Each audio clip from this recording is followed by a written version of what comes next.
তিনটা ম্যাচেই আমার সাকিবের সাথে খেলা হয়েছিল। আইসিসি ইভেন্টের ট্রফি যেন আমরা আনতে পারি। ন্যাশনাল টিমে আমি মনে করি ঢোকাটাও খুব একটা ইজি হওয়া উচিত না। তখন ক্রিকেট আর এখন বলতে গেলে পার্থক্য অনেক। কি আসলে তো আমাদের জন্য প্লাস পয়েন্ট, বাট একটু এক্সাইটেড। গতকাল থেকে একটু এক্সাইটেড। গতকালকে গিয়েছিলাম অ্যাপয়েন্টমেন্ট লেটার নেওয়ার জন্য, বাট যেহেতু অফিসিয়ালি আজকে স্টার্ট করছি, সো অবশ্যই এক্সাইটেড।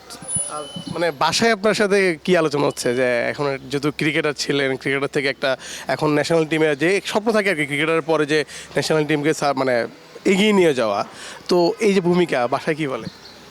বাসায় তো যেহেতু এই এই এই কাজটাই করছিলাম এতদিন, সো হয়তো নতুন ডিউটি, একটু চ্যালেঞ্জিং নতুন জবটা। সো লাস্ট যেটা ছিলাম এজ লেভেলে সেটাও অবশ্যই চ্যালেঞ্জিং ছিল, কারণ ওখানে দায়িত্বটা আমার মনে হয় অনেক ইম্পর্টেন্ট ছিল, বিকজ এই প্লেয়াররাই কিন্তু নেক্সট ন্যাশনাল টিমে আসবে। সো ওই দায়িত্বটা আমি খুব সিরিয়াসভাবে দেখছিলাম, কারণ এখানে যতটা ভালো গ্রুমিং হবে, ফিউচারে বাংলাদেশ টিম ততটা ভালো প্লেয়ার প্রডিউস করতে পারবে। এবং ওই অভিজ্ঞতাটা যে এজ লেভেলে যে যে দায়িত্বটা ছিলেন আপনি, তো সেই অভিজ্ঞতাটা কি এবার এখানে অনেক মানে কাজে দেবে কিনা, যে হালকা লাগবে কিনা যে না আমি তো অলরেডি এটার মধ্যেই ছিলাম? না, অবশ্যই এটাতে তো আমার একটু একটু সাহস তো অবশ্যই ইনক্রিজ হবে, বিকজ এই কাজটা আমি করছিলাম সেই মাঠে বসে ক্রিকেট খেলাই দেখতে হতো আমার। বাট যদিও ভূমিকাটা একটু ডিফারেন্ট। ন্যাশনাল টিমটা বলতে গেলে আসলে এজ লেভেলে কি হয়, ম্যাক্সিমাম প্লেয়াররাই থাকে। সো ওইখানে আসলে স্কিপ করার মতো কোনো অপশন থাকে না, বা টিভিতে বসে খেলা দেখার কোনো অপশন নেই। সো ওই জায়গাটা আমার 100% মাঠে থাকতেই হতো এবং এভরি বল ফোকাস করতে হতো। বাট এখানে একটা জিনিস সুবিধা হচ্ছে, I know every players. So কার টেকনিক্যালি সে কেমন, কী পাস্টে কী করে আসছে, মোটামুটি আমি সবই জানি, কারণ ম্যাক্সিমাম প্লেয়ারের সাথে আমি খেলেছি। লাস্ট 2 বছর আগেও আমি খেলেছি। সো আমার জন্য একটু হলেও ইজি হবে কাজটা। আর বলতে গেলে নেক্সট যারা আন্ডার 17-15 যারা আসছে, নেক্সট ফিউচার যারা, এই প্লেয়ারদেরও মোটামুটি আমার একটা আইডিয়া আছে সবার সম্বন্ধে, সবাইকে আমি চিনি কম বেশি।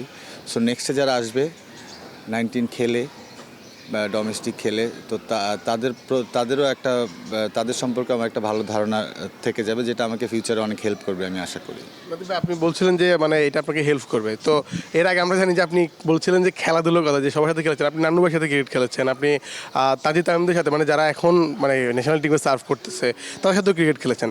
যদি একটু বলি যে আসলে ওই নান্নু ভাইদের সাথে খেলা বা তখনকার ক্রিকেট আর এখনকার ক্রিকেটের পার্থক্যটা আপনার কাছে কী দেখা যায়?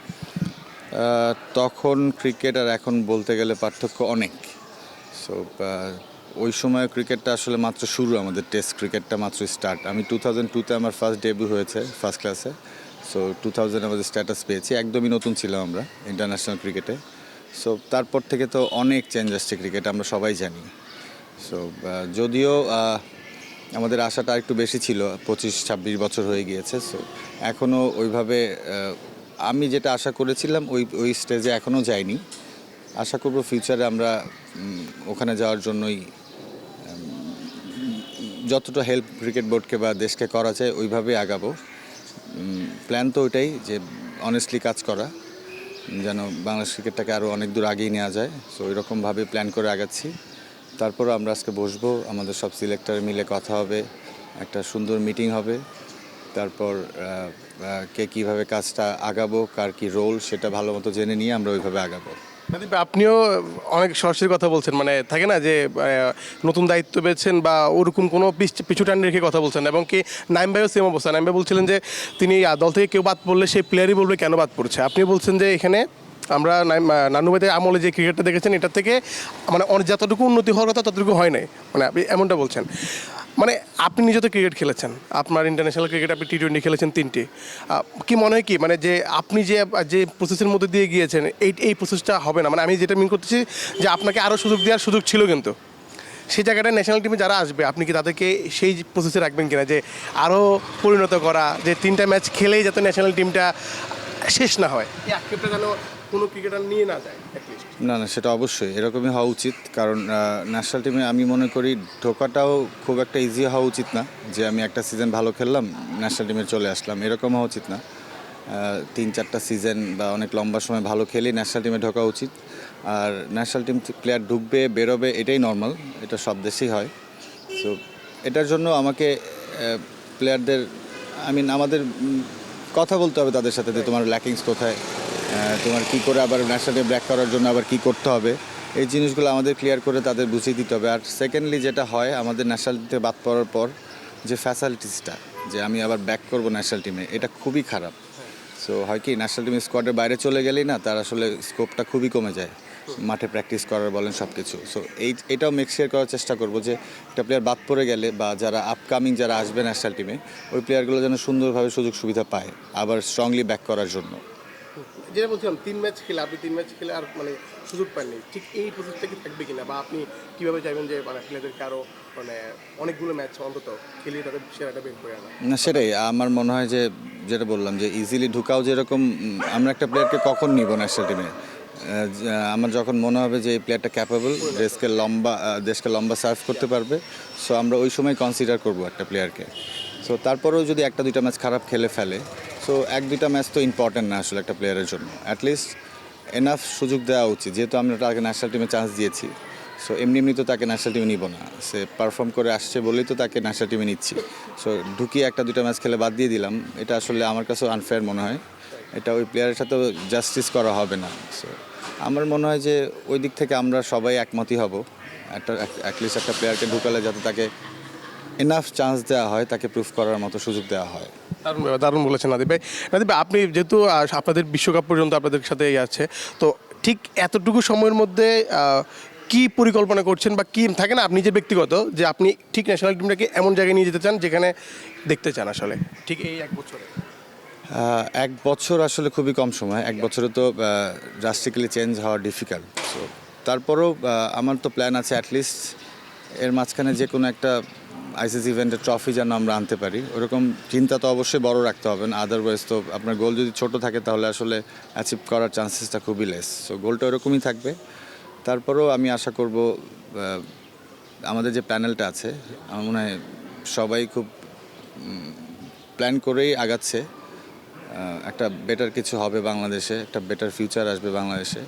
সো ওভাবেই কাজ করার চেষ্টা করব আমরা। আর এখনও আমরা যেটা বললাম একটু আগে, অফিসিয়ালি তো আজকে থেকে স্টার্ট করব। তারপরে আমরা ওইভাবেই আগাবো, কিভাবে ইমপ্রুভ করা যায়, কিভাবে কোন জায়গাগুলো ল্যাকিংস আছে, কোন জায়গার উপর কাজ করতে হবে, ওইটার উপর ফোকাস করে আমরা আগাবো। নাদিব ভাই, একটু যদি আপনাদের বিকেএসপি লাইফে একটু ঢুকি, যে বিকেএসপির অধিকাংশ ক্রিকেটারই আসলে ন্যাশনাল টিমকে বেশিরভাগই মানে অলওয়েজ আমরা দেখি যে মুশফিক বা আপনি সাকিব বলি বা বিজয়, সবাই কিন্তু সেই বিকেএসপিরই। বিকেএসপিতে আপনারা সাকিব আল হাসানকে কেমন দেখেছেন, বা মুশফিক এদেরকে কেমন দেখেছিলেন, যদি একটু শেয়ার করতেন? না, আসলে ওই সময়টা দেখে ওই সময় টু বি অনেস্ট ফার্স্টে দেখে মনে হয় না যে এরা এত দূর যাবে। তো তাদের মধ্যে ডেডিকেশন অনেক বেশি ছিল। সাকিবের কথা যদি বলি, Shakib Al Hasan, Mushfiq totally different character আমার মনে হয়। কারণ মুশফিক শুরু থেকেই খুবই হার্ডওয়ার্কিং, খুবই গোছানো, খুবই ডিসিপ্লিন ছিল। সাকিব আপনি বলতে পারেন পুরোপুরি ট্যালেন্টেড, মানে ওর আসলে যে প্র্যাকটিস করেই ভালো করতে হবে এরকম না বিষয়টা। ও মেন্টালি অনেক স্ট্রং, ও জানে ওর কী করতে হবে। ও আসলে খুবই সাহসী ছিল বলে আসলে ওর জন্য এই জায়গাটা আসা একটু ইজি হয়েছে বাকিদের থেকে। কারণ ওর প্রতি ওর বিশ্বাস ছিল মনে হয় যে ও পারবে। ও কি হবে না হবে, ফিউচারে কি করবে না করবে, এইসব নিয়ে আমার মনে হয় অত চিন্তা করেনি। জাস্ট ফ্লোর সাথে চলে গিয়েছে, ওর কাজটা কী করতে হবে ওই কাজটাই সবসময় রাইট ওয়েতে করেছে। হয়তো বা একটা প্লেয়ার 10টা বল করবে তাকে পারফেকশন আনার জন্য, বাট সাকিব মনে হয় আমি একটা বল করলাম প্র্যাকটিসে, আমার ঠিক আছে, I am confident enough. So ওর জন্য এটা গুড এনাফ। সো এক একজনের প্রসেস এক এক রকম থাকে। সো একই প্রসেসে সবাই আগাতে পারবে না, সবার মেন্টালিটি চিন্তাভাবনা ডিফারেন্ট থাকে। সো মুশফিকের ক্ষেত্রে যেটা হচ্ছে, ও আই থিঙ্ক মনে করে যে ও যত প্র্যাকটিস করবে তত পরিণত হবে, ওর কনফিডেন্সটা গ্রো করবে আস্তে আস্তে। সাকিব ডিফারেন্ট, এক একজন এক এক রকম। সো আমাদের চিন্তা থাকবে যে কোন প্লেয়ারটা আসলে কী চায়, কীভাবে আগাতে চায়, ওইভাবেই ফোকাস করা। নাদিব ভাই, যদি সাকিবের সাথে কোনো মেমোরি বা থাকে না যে এমন কিছু আপনাকে অবাক করতে সাকিবের?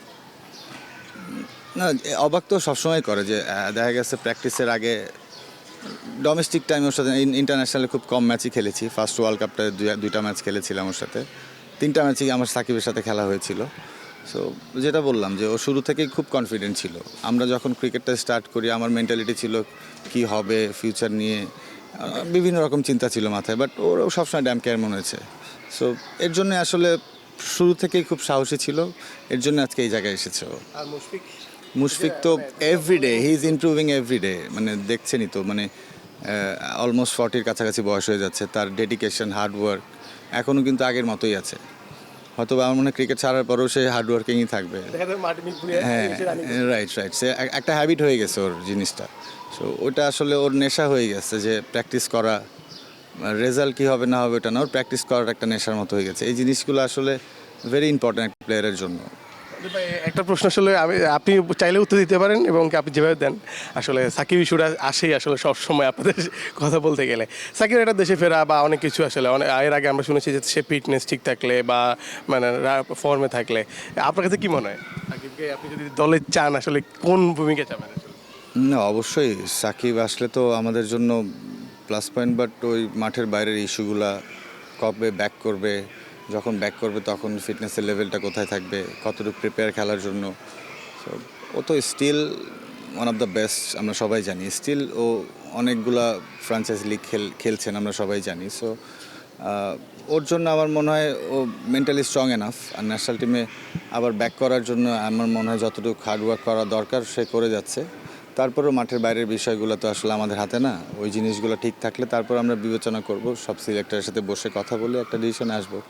সিলেকশন নিয়ে একটা কথা বলি ভাই, শেষ প্রশ্ন সিলেকশন নিয়ে, যে ইমরুল কায়েস একটা কথা বলেছিলেন যে বাইরের দেশে হয় কি নির্বাচকরা প্লেয়ারদের সাথে কথা বলে কি প্রবলেম না প্রবলেম, কফির দাওয়াত দেয় আলটিমেটলি।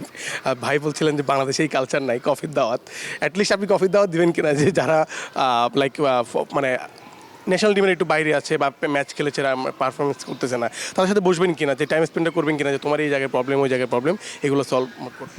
কফি দাওয়াত দেবো কিনা জানি না, বাট কথা বলার ইচ্ছা অবশ্যই আছে। যে জিনিসটা আমরা ফিল করেছি যে একটা ন্যাশনাল টিমের বাইরে চলে গেলে আসলে একটা বড় গ্যাপ হয়ে যায়, ওই গ্যাপটা আমি রাখতে চাই না।